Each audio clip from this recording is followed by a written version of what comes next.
We are going live. Is anybody in there? Not yet, just me. All right. Totally cool. Hi, my name is Wayne Pelletier, and today I want to talk about accountability. As an entrepreneur, solopreneur, freelancer, even if you're just a self-improvement geek, this is important stuff. And there are different ways of thinking about this. And I know there are like legit systems out there. How I do it is sort of an amalgamation of several of the ones that I've followed or learned from in the past. Some of it I need to track into how I journal, and some of it I like to do regularly just to keep track of some of the things that are active. And I just basically four things that I ask myself, and I'm gonna get that list here in just a second. But this is like something where you want to create a sheet, right? Regardless of what the questions are, you can keep it in documents, Word documents, whatever, and keep it in Notion or Apple Notes.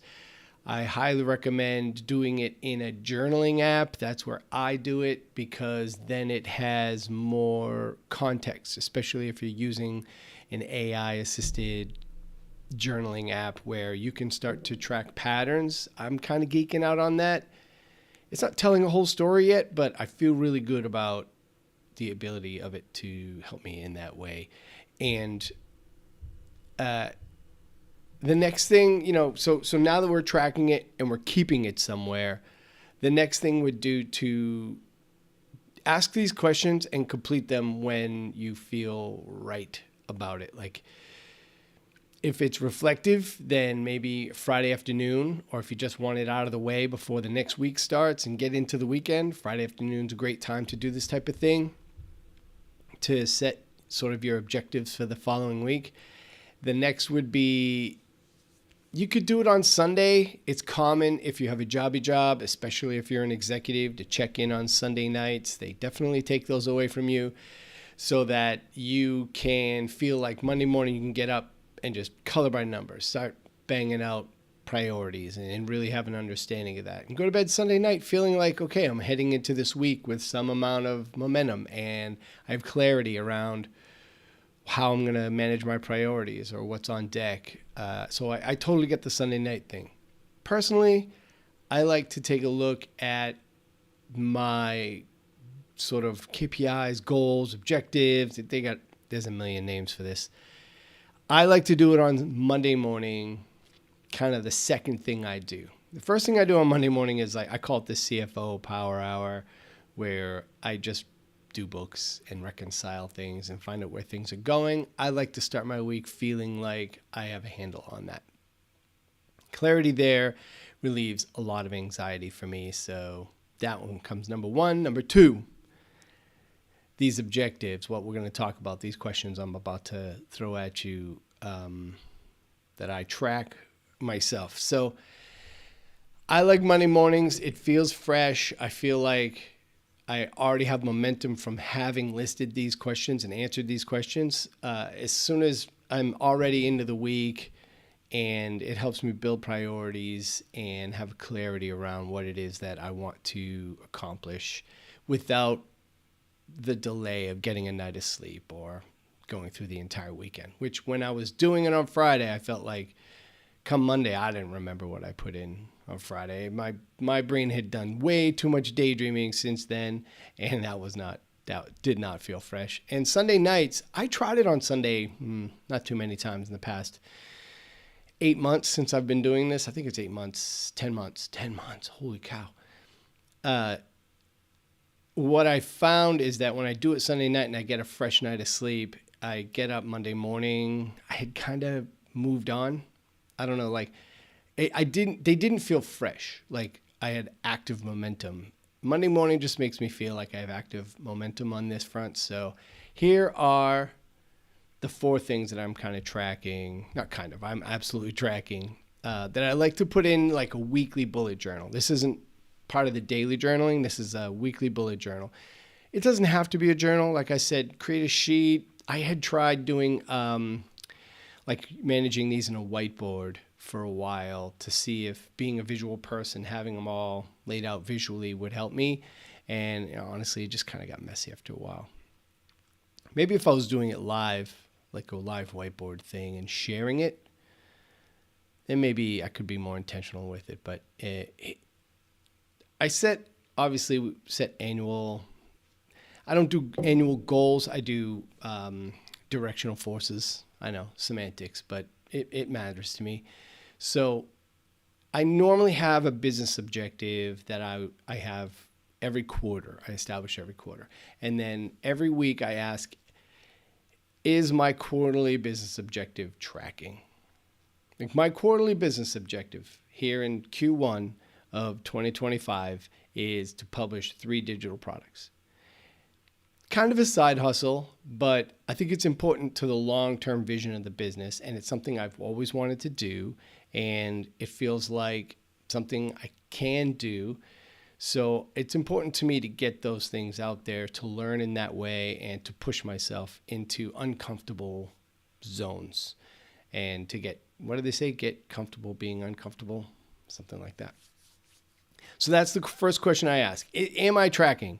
Some weeks tracking 2.5 stars, some weeks tracking to that quarterly goal or objective 5 stars. Sometimes you're like, man, nothing happened last week that helped me. And some weeks are going to go that way. That's why I think about it quarterly, but I like to check in with it weekly. So the first question, is my quarterly business objective tracking? It doesn't have to be tracking. Look, some weeks I get interrupted. Some weeks it's like a barrage, inbounds.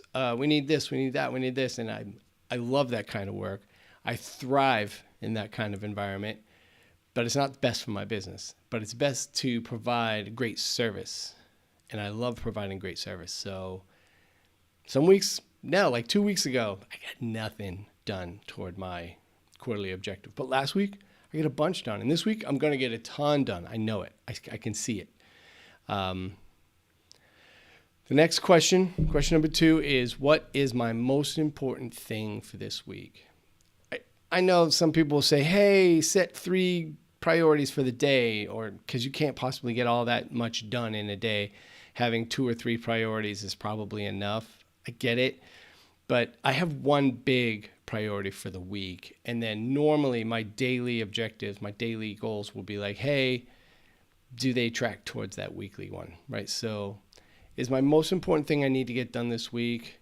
What is it? List it out. It could be 1 word. It could be 8 words. It doesn't matter. It doesn't have to be a sentence. Just boom. Like if it's just digital product or new service offering or fix my pricing or close a deal, whatever it is, it's fine. There are no wrong answers.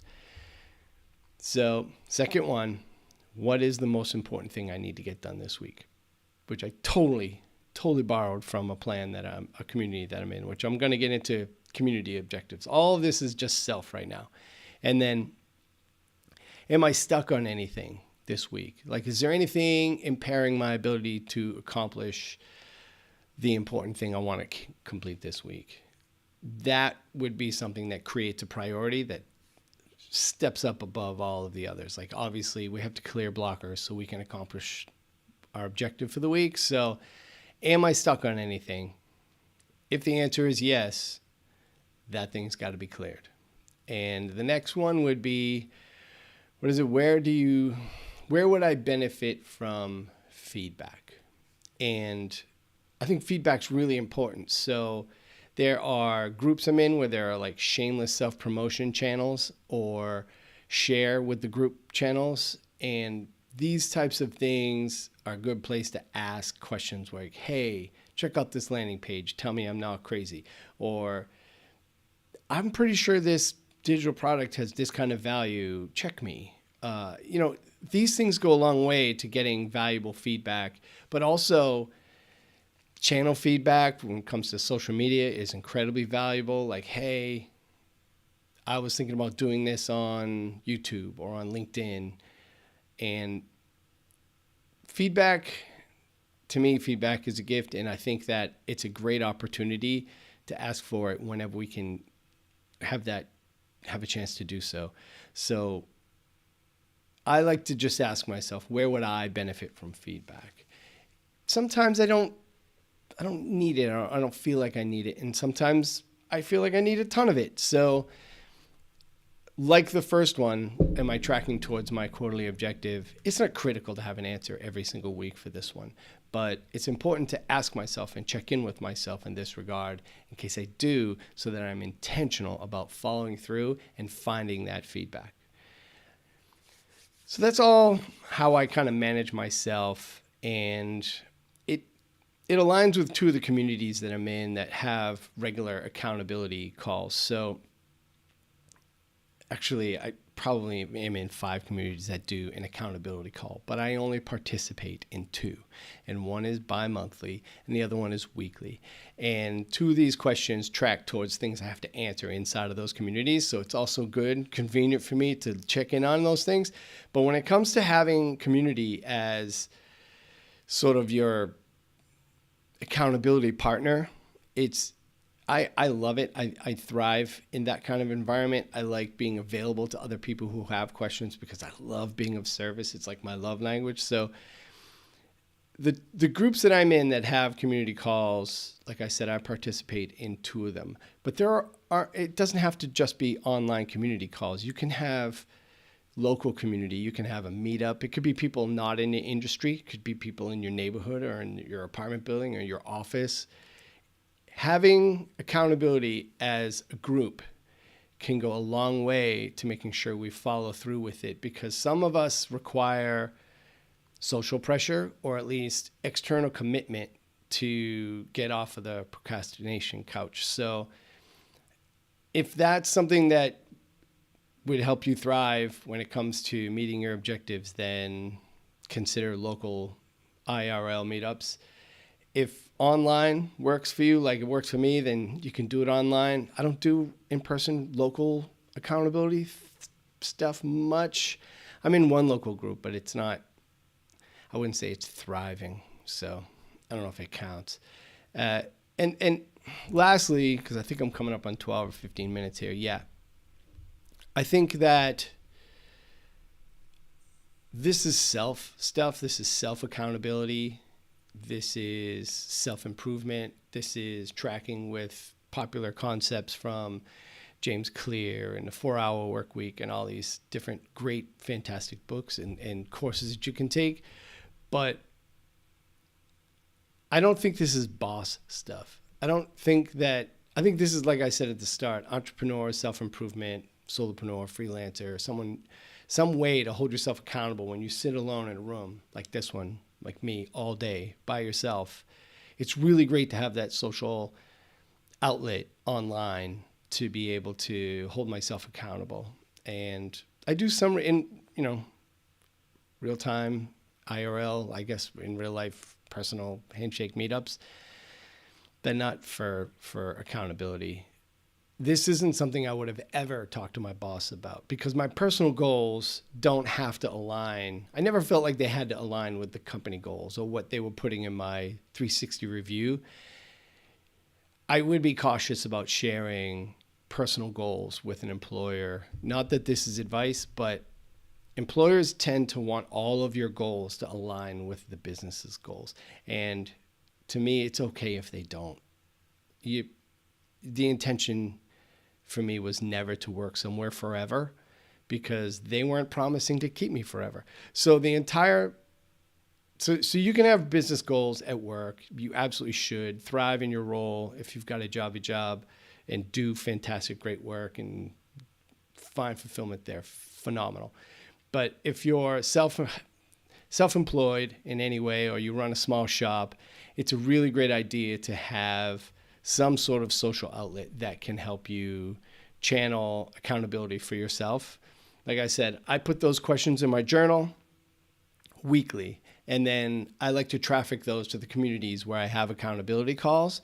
And then, like I said, there are 2 of them that I do that. So I'm going to repeat those questions again. What is my quarterly business objective? Is it tracking? And then what is the most important thing I need to get done this week?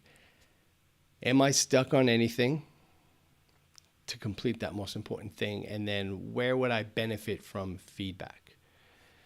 Those are the 4 things that I put down. They're in my journal. I would hold up my phone and show the format, but my phone is my camera. So not much there. All right. I'm going to move. I mentioned AI, but I'm not going to chat much about AI today. I'm going to go right into Struggle Bus segment. And I'm on it. I don't know if you can tell, but I'm like tired. Maybe it's that the pollen's coming down, but I feel thick. And it can be hard to focus at work when I'm this tired and feeling this thick.